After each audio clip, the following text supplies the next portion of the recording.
One of the greatest Broncos in history, and on Saturday night, he could add Hall of Famer to his list of accolades. Hello, everybody. I'm Matt Boyer for Broncos TV, joined by Andrew Mason. And Mace, we're going to be down in Houston, Texas this week, but before we get there, we're giving folks at home a little bit of a preview as to what we can expect on Saturday night. And on Saturday night, Broncos legend Terrell Davis up for Hall of Fame candidacy, or up for possible induction, I should say. And what do you think his credentials are to get in to Canton, Ohio? Well, you start with what he did in the postseason, of course, from 96 through 98, over 100 yards in 7 postseason games. No one's had that kind of multi-year postseason run like Terrell Davis had.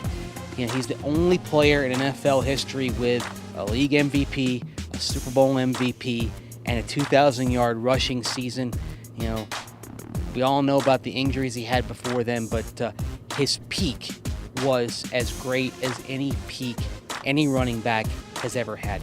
That's the core of his candidacy, that when he was at his apex, it was right up there with Jim Brown, Barry Sanders, Walter Payton, guys of that ilk. What do you think people are going to say is working against TD this year? I know a lot of people have talked about LaDainian Tomlinson being up for the Hall of Fame this season. Does that help or hurt TD's candidacy? That hurts. Okay. I mean, let's be honest there. Unfortunately, there may be some thought to take Tomlinson ahead of Terrell Davis because he has the greater career accomplishments.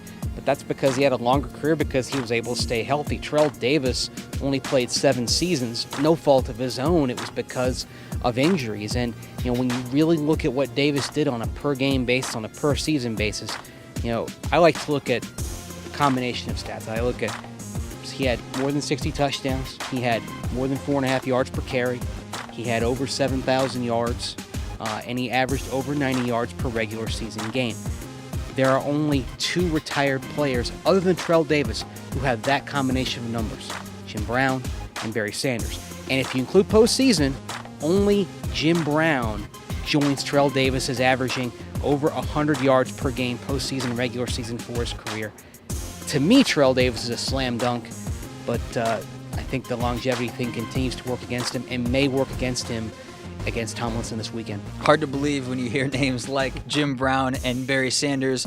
Mace, closing things out, what do you think we can expect for TD on Saturday? Is this the year he gets in? We obviously think he's very deserving. Broncos country thinks he's deserving, but do you think Saturday night is the night? I hope so. I'd love to be able to sit here and tell you 80%, 90%. Realistically, I would probably say about 40% to get in, again, because of Tomlinson. And the other thing, in general, the Hall of Fame has a real backlog. I mean, I look at this group of 15 finalists for the 5 spots from the primary pool.